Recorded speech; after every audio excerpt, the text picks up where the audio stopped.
নমস্কার, কেমন আছেন সবাই? পুতুলের রান্নাঘরেই আপনাদের সবাইকে জানাই স্বাগত। তো আজকে আমি আপনাদের সঙ্গে শেয়ার করব জলপাইয়ের আচার রেসিপি। কিভাবে আপনি জলপাইয়ের আচার বানিয়ে সারা বছরের জন্য তুলে রাখতে পারেন, সেটাই আজকে আপনাদের সঙ্গে শেয়ার করব। তো আমি এখানে প্রথমে আচারের জন্য একটি মশলা বানিয়ে নিচ্ছি। মশলার মধ্যে ছিল তেজপাতা, শুকনো লঙ্কা, পাঁচফোড়ন, মৌরি, জিরা, ধনে এবং এলাচি। সমস্ত উপকরণগুলির নাম স্ক্রিনে দেওয়া আছে। সমস্ত উপকরণগুলিকে ভালোভাবে ভেজে নেব। যখন দেখব ভালো সেন্ট বেরিয়ে আসছে, তখন একটি পাত্রে নামিয়ে নেব। আগে থেকে জলপাইগুলিকে পরিষ্কার করে ধুয়ে পিস পিস করে কেটে রেখে দিয়েছি। এবার আসুন জলপাইগুলিকে আমরা সিদ্ধ করে নিই। তার জন্য একটি পাত্রে আমি পরিমাণ মতো 2 বাটি জল দিয়ে দিলাম। দেখুন 2 বাটি জল দিয়ে দিচ্ছি। 2 বাটি জল দিয়ে আগে থেকে কেটে রাখা সমস্ত জলপাইগুলিকে পাত্রের মধ্যে সেদ্ধ হওয়ার জন্য দিয়ে দেব। তারপর একটু নাড়িয়ে চাড়িয়ে নেওয়ার পর 10 মিনিটের জন্য ভালো করে সেদ্ধ হওয়ার জন্য ছেড়ে দিলাম।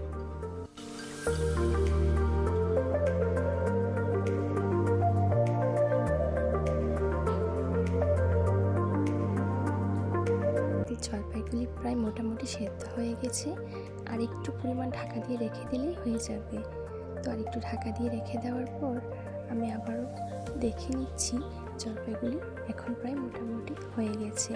তো আমি সমস্ত জলপাইগুলিকে নামিয়ে নেব। যে পাত্রে বানাবো সেই পাত্রে আমি আগে দিয়ে দিলাম পরিমাণ মতো সরিষার তেল এবং এর মধ্যে দিয়ে দিলাম আমি গোটা সরিষা পরিমাণ মতো। যখন দেখলাম সরিষাগুলি কালো হয়ে আসছে, তখন এর মধ্যে দিয়ে দিলাম সেদ্ধ করে রাখা জলপাইগুলিকে।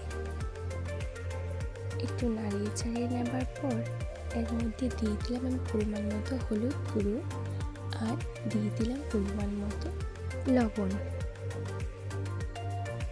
দিয়ে লবণ আর হলুদের সঙ্গে জলপাইগুলিকে ভালোভাবে মিশিয়ে 5-10 মিনিটের মধ্যে ভালোভাবে ভেজে নেব।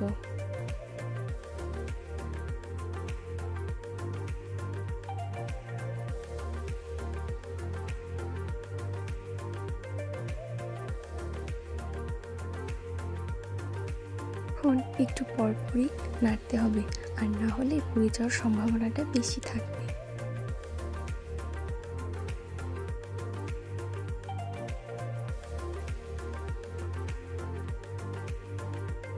আমাদের ভাজা প্রায় মোটামুটি হয়ে গেছে। এখন আমি দিয়ে দেবো এর মধ্যে পরিমাণ মতো চিনি। চিনির পরিমাণটা আপনি আপনার স্বাদ অনুযায়ী দেবেন। চিনিটাকে দিলে চিনিটা গলে আচারটা একটু লিকুইডি ভাব চলে আসবে, কিন্তু ভয়ের কিছু নেই। লিকুইডি ভাবটা চলে আসার পর যখন এটা মিক্সড হয়ে যাবে ভালো করে, তখনই রেডি হয়ে যাবে আমাদের আচার। দেখুন লিকুইডি ভাব চলে এসেছে। আবারও একটু ঢাকা দিয়ে দিলাম। এর মধ্যে আচারের জন্য যে মশলাটাকে বানিয়েছিলাম, মশলাটা আমি আচারের মধ্যে দিয়ে দেব। দিয়ে ভালো করে একটু মশলাটাকে আচারের সঙ্গে ভালোভাবে মিশিয়ে নেব। এখন অনবরত নাড়তে হবে ভালো করে।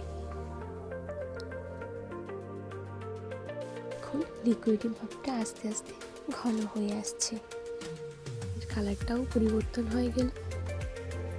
আচার প্রায় মোটামুটি হয়ে গেছে। এখন আমি এর মধ্যে দিয়ে দিব আচারের জন্য একটা সিক্রেট মশলা, যেটার নাম আমি আপনাদেরকে বলবো। দেখি কারা কারা এই মশলাটার নাম বলতে পারে। এখন আমাদের আচারের কালারটা কত সুন্দর হয়ে এসেছে এবং আচারটা এখন প্রায় পুরোপুরিভাবে হয়ে গেছে। এখন আমি আস্তে আস্তে চুলার আঁচটাকে কমিয়ে নেব, তারপর পাত্রের মধ্যে আস্তে আস্তে নামিয়ে নেব। আচারটাকে ভালো করে ঠান্ডা করে যে কোনো পরিষ্কার জায়গায় আপনি সারা বছর ধরে তুলে রাখতে পারবেন নর্মাল তাপমাত্রায়। রেডি হয়ে গেল আমাদের আচার।